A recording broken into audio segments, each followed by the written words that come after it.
right. Today's episode is a moment to try on financial planning. What does this whole process look like? And so oftentimes during the initial appointment, we like to show an example to our potential clients about what sort of planning software we use and how we utilize it during this process of building a financial plan. So on today's episode, buckle up. We're going to take you through a little tour of Joe and Debbie example. Now, Jeremiah, do you want to share with us a little bit about who Joe and Debbie are and why they came to talk to us at Tricord? Yeah, right. We use this as an example with a lot of our clients because they ask, what is a plan? Like, is it a spreadsheet? Is it this piece of paper? Like, what does a plan really look like? So we create this fake profile as we kind of walk through with people to say, hey, here's income. Here's what they're doing. Here is their different pieces of their plan. So someone can see what our software does, what a plan really looks like. And the fun part, which we'll get to today, is not just the inputs, but the actual planning. Oh, here we go. We jumped right in. There's a lot of different planning software platforms out there, and there's different ones that we've become familiar with, different ones that we've used over time. Currently, we're using a planning software called eMoney. We find it useful for many different reasons. And what we're going to do is we're going to kind of talk about the process of how we input the data. We promise we won't get too detailed because ultimately we want to arrive at the point of this exercise, which is how we utilize this software to actually develop a plan for our clients. Yep, that's great. So the way the conversation often goes, if you go up and let's see how old Joe and Debbie are. If you just mouse over the top there. Let's see, they are... Let's see what they are. I don't know if it'll show you, but yeah, that little drop down. It'll show us right here. There we go.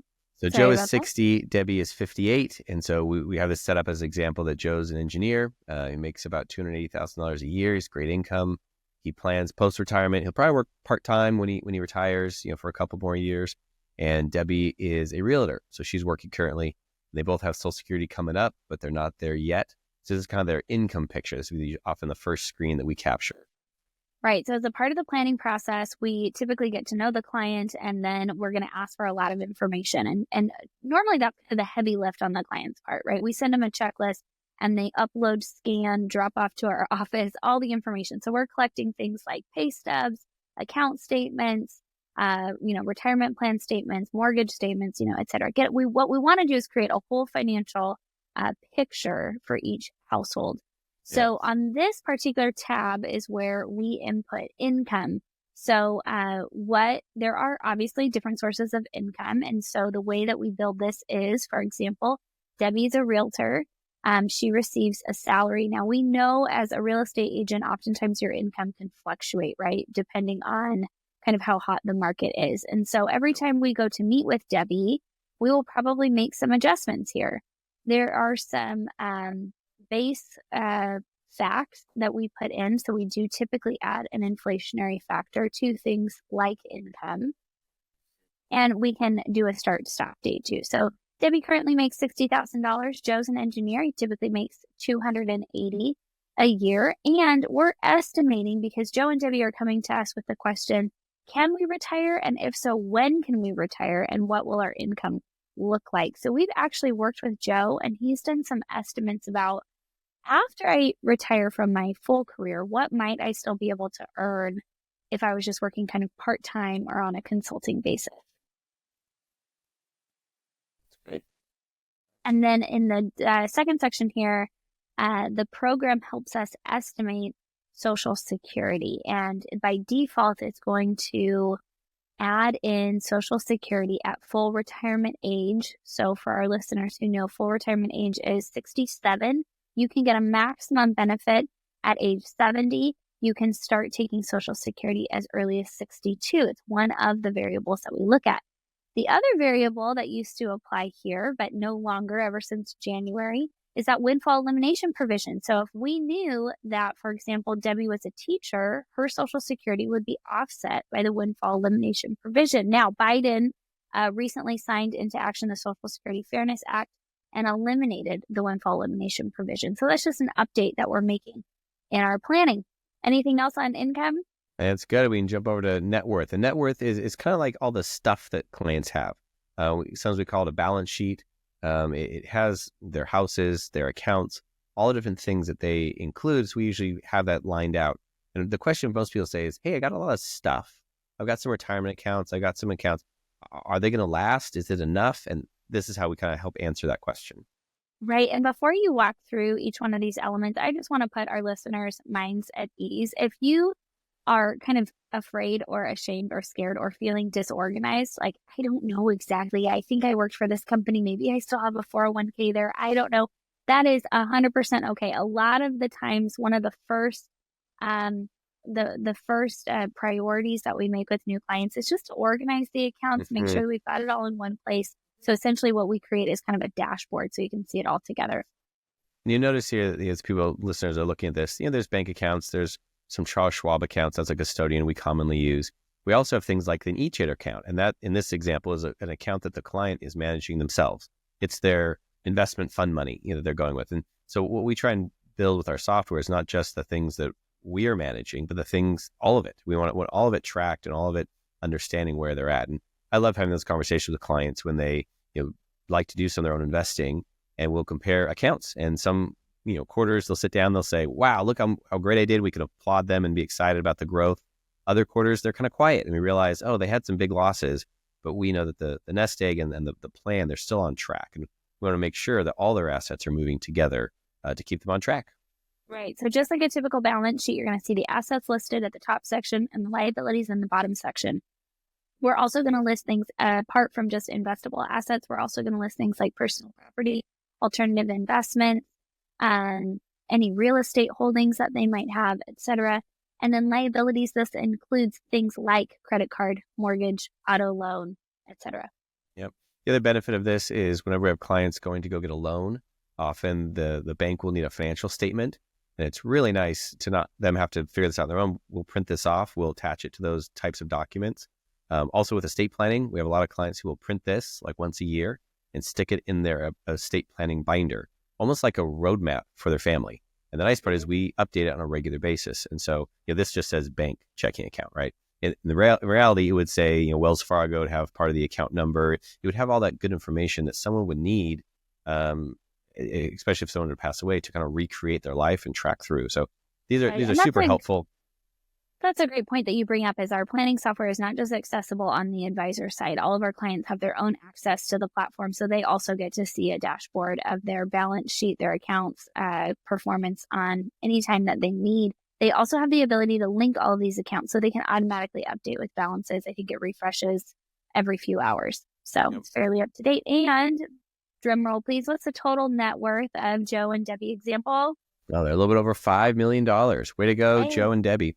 I think sounds like they could retire. I mean, yeah, and I think this is a sentiment we work with a lot of our clients. Say we've done well, we've got some good things, but retirement still feels like a little bit of a black box. And they want to know, hey, when I'm 76, what's my income look like? When I'm 84 and I need some long-term care, am I going to have money for that? Can I give money to my kids now? Can we take that big trip? And all those are really good questions that we want to give answers to. And a big one that I see, Laura, you see this as well, is people right when they retire, sometimes they underspend. They have great quality abilities and finances, but they're concerned. They've been spending their whole life putting money into retirement. Or they've seen inflation. I mean, recently we've seen inflation creep up. And so for those who are approaching retirement, that's really scary, right? They've made some plans ahead of time, and now the cost of living is starting to adjust more quickly than what they were expecting. Yep, that's right. So here is, as everyone sees on the screen, this is the cash flow report. This is one of our favorites. We spend a lot of time in here with our clients. As a quick overview, you see all the lines going across here. The bright blue, that's the salary years. That's the years the clients are still working. The dark blue at the bottom, that's Social Security. That's when that kicks in and how that goes through their lifetime. The yellow is whenever they have to take a withdrawal out of their accounts, for good or for bad reasons, whatever it may be, that we expect you to be dipping into some of their accounts. And then the last is the orange colored. It's the required minimum distributions. This is kind of a technical aspect, but as people get older, they have to start taking money out of their qualified retirement accounts, things like 401ks, IRAs. And so this reflects that, what they have to take out. And of course, the red line. Oh, go ahead. Yeah. Oh, sorry to interrupt. Just like the RMDs, we have a whole episode actually on RMDs if you need more information there. But the start date of your RMDs has to do with your date of birth. And so it is different for individuals depending on what year they were born in. Yep.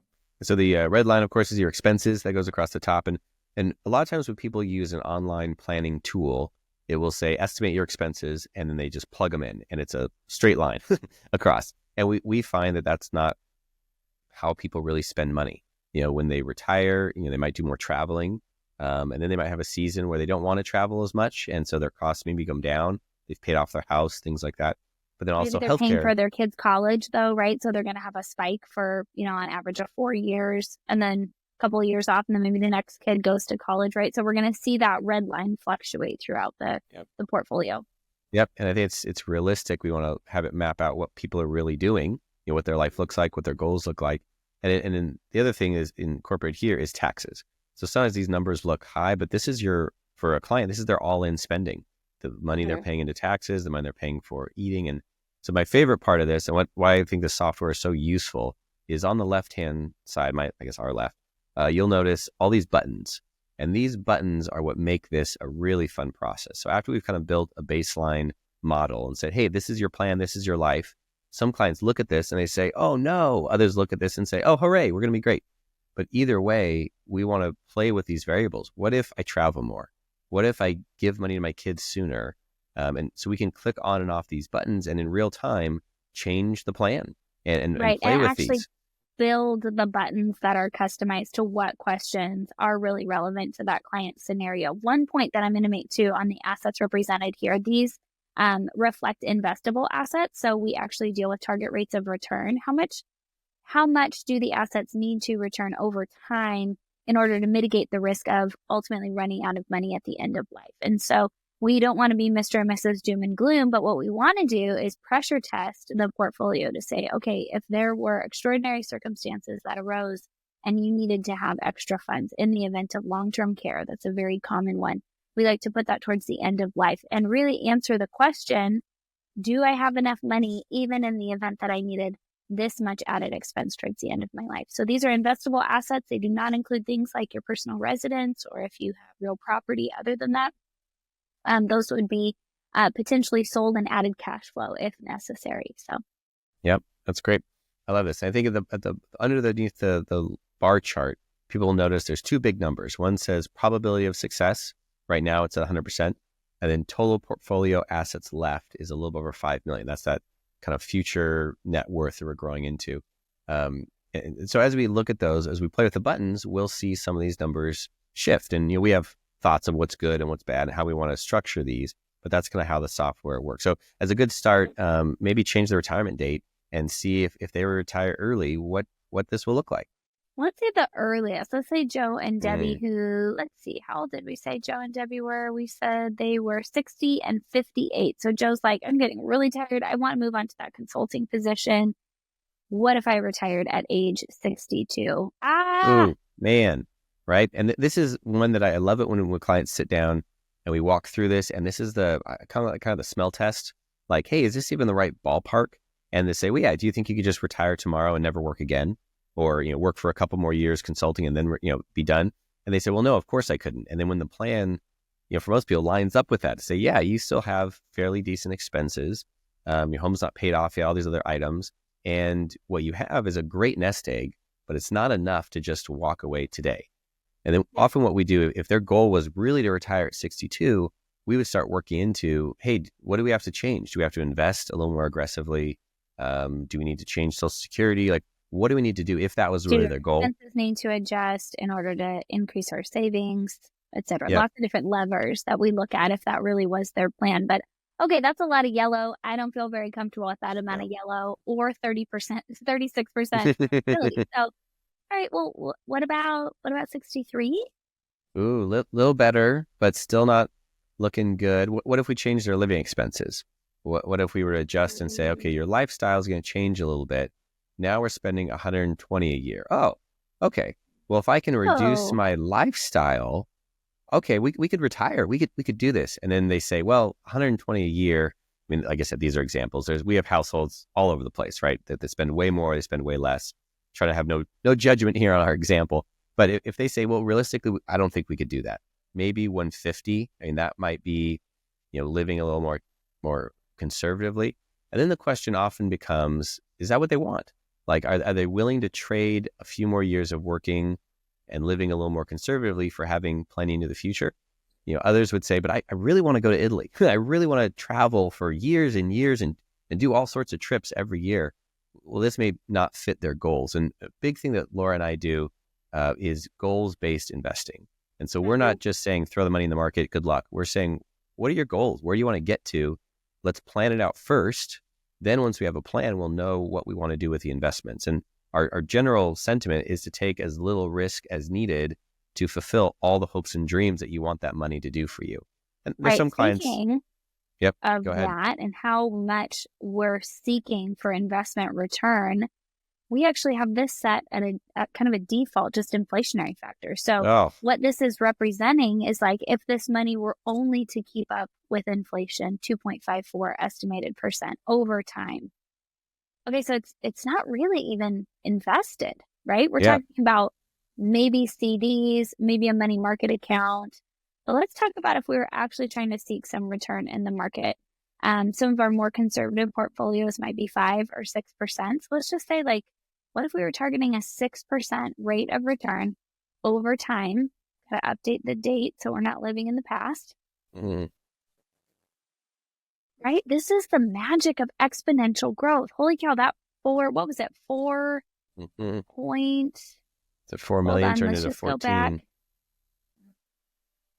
Yeah. 2.65 million in future value projected at the end of life. If we were seeking a 6.66% return in the market, right? So different. 14.3 million Yep. projected assets. And we're talking about averages here, right? We're not talking about guaranteed outcomes. We're talking about averages over time.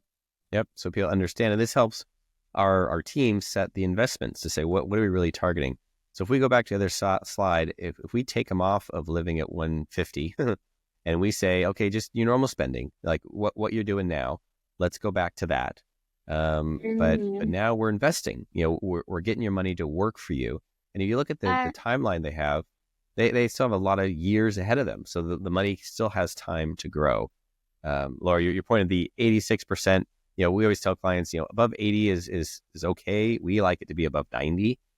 We have some clients that wanted to be 99 or 100, which is saying, there's not always that much certainty. But to say, hey, this is a plan now that is functional. Like this could potentially work for you. And then if you go back to the retirement ages to say, well, we do think 70 is realistic. I really like what we do. We're able to take the time off that we want. Here's a life we're looking at. Well, now if you go we're at 99%, there have to be some extreme market conditions to change this. And the conversations now would be a lot about, lifestyle of how you work and do all the things you enjoy, as well as legacy. We'd be talking about what do you do with this money? It's more than you're going to spend. Yep. Well, what if they say, okay, 70 is a long time to work. By default, the plan is set up that they work until the age of 65. That's a very common retirement age, mostly because of Medicare, right? Your healthcare is going to switch over to Medicare. At that point in time, you're less reliant on the employer provided medical and health benefits. So let's say, okay, by default, we turn off that variable retirement age and we say by default, you retire at the age of 65. These little sunset buttons down here represent the two different retirement ages because we know Joe's a little bit older. So Joe's going to retire first, and then Debbie's going to retire just a couple of Mhm. years after that. One of So the then, other things that we want to look at is income streams in retirement. So we say, okay, when I retire, I see a lot of yellow, and that's stressful. That means that all the time that I have spent working so hard to put away money for my future, you're now telling me that I'm going to have to withdraw, let's see, an estimated of $171,000 a year to meet my projected expenses. That makes me feel really uncomfortable. yep. And so we start planning to say, well, what do we do different? One of those might be Social Security. And just as a one to look at, we can say right now we had it set that they're going to wait till 70 before any of it kicks in. We can turn that button off and it will shift it to an earlier age to say what happens if it's now 67, moving it forward a couple of years. Well, it made some changes, right? But it's not meaningful in their cash flow, but it does reduce their total at the end. So that's always one that we look at. It's a good question that people ask. What if Social Security? What if, does this fix it when they should take it? Mm-hmm. And this is different numbers that we can play with. The other thing to keep in mind here that we talk a lot about is the spousal benefit. So at the time of death of one of the spouse, the both Social Security incomes are not kept, but the higher benefit amount is kept. So in this case scenario, Joe earns the higher Social Security benefit. So it's not just in Joe's interest to wait until at least age 67. It's in Debbie's best interest because if anything were to happen to Joe and he is older than Debbie, Debbie's income would be at a higher rate for Social Security for the duration of her life. Yep. It's a great benefit. And that's always a question of when does this make sense and who does it make sense for? So often at this point, as we're talking through the plan, a client is kind of saying, oh, I like this. We've changed some of these variables usually in the meeting to kind of say, hey, I do want to help my kids or I do want to travel. But then often the question comes up, well, what about when I'm older? What if I need long-term care? What if I have more expenses? And so often we build in buttons that says LTC, that's our shorthand for long-term care. And in this instance, Laura just clicked them on.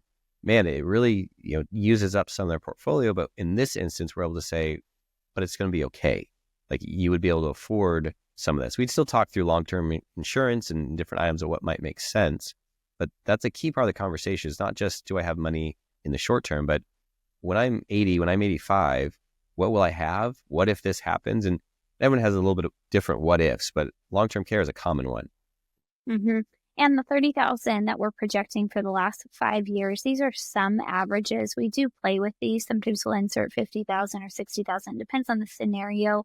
We may or may not have a little bit more indication of how much healthcare delivery will be needed when we're meeting with the client. But these are averages over and above the household reoccurring expenses. So it's saying $30,000 on top of what the household is already spending, perhaps to be needed in the last 5 years of life. And the impact overall, again, we're still looking at a 90% probability of success. One of the last points I want to make here, there's so many buttons we could play with and so much time that we could spend on the planning software.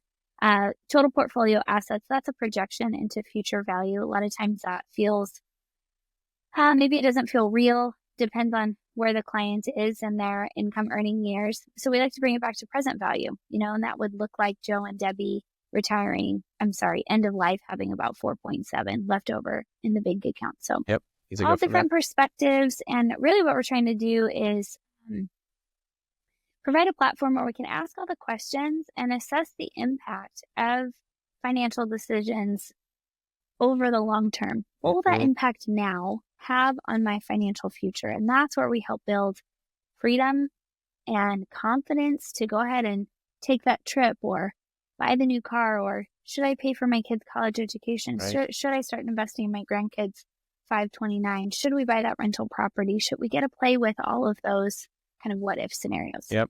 The last one I think we can look at is if you can jump over to the tax flow or there's the tax brackets. Man, this is one of my favorites. Nobody likes this, but it's a great one. It's a great tool. And so the horizontal lines here are the different tax brackets, the 10%, 12%, 22%. Think of this one, the orange line is the 22%, and the blue line, the horizontal blue line, is 24%. So this actually maps out the anticipated taxes for this family. You'll notice while they're working, they're paying higher taxes, which they would expect. And then there comes a season where they retire, and they're actually in some pretty low tax brackets because they have low income. They're able to use their savings, they're able to use up some of their assets. But as they get older, they have to start taking money out of their retirement accounts. These are those required minimum distributions that were in orange on the other chart.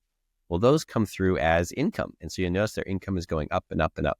And here would be a great conversation with these clients to talk about their total lifetime taxation. And is this what they want? Is this how they want to pay their taxes? And this might be great just to have some visibility and expectations. This also, they're a great candidate for some Roth conversions from retirement age until their RMDs start. That big gap in the middle where they're paying very low taxes, we can adjust and put in some Roth conversions to really bring them out of that blue tax bracket later in life. And it's a little, more complicated for what we're doing in this video, but it's a great way to walk through with clients. We're not just looking at, will I have enough, but it's say, when I do need to take the money, how should I take it? Out of which account? What's the tax going to be on that? And for us, a lot of times it's looking to kind of maximize their lifetime tax savings, not just in 1 year, but the plan throughout the whole year. So that's part of it. We always love to talk about taxes. We like to talk about estate planning. We like to talk about cash flow, but all that is kind of derived from this kind of planning software that we use.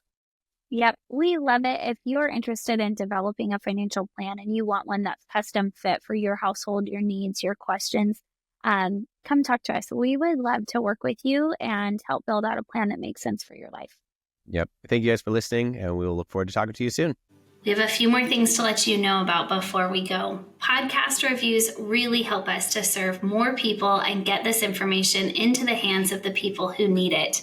Please leave us a review, even if it's not 5 stars. We welcome the feedback. And we invite you to let us know what topics you would like to hear more about, or what would benefit the people in your life who you're closest to. We have more resources online. Those resources are designed to help you share this great information easily with people in your life. To access those resources, please visit trichordadvisors.com. Often we hear from clients that they wish they had talked to us sooner. If that's you, we'd be thrilled to see how financial planning can benefit your life. Email us at contact@trichordadvisors.com or simply click on the link in the show notes. This show was produced by Graham Gardner at Model FA. Find out more about how to create a podcast for your financial planning business by visiting modelfa.com. We love creating content that's useful, resourceful, and maybe even a little entertaining. We want to make this mega universe of financial topics and advice applicable and helpful to your life. Remember, at Trichord Advisors, we are your future's best ally.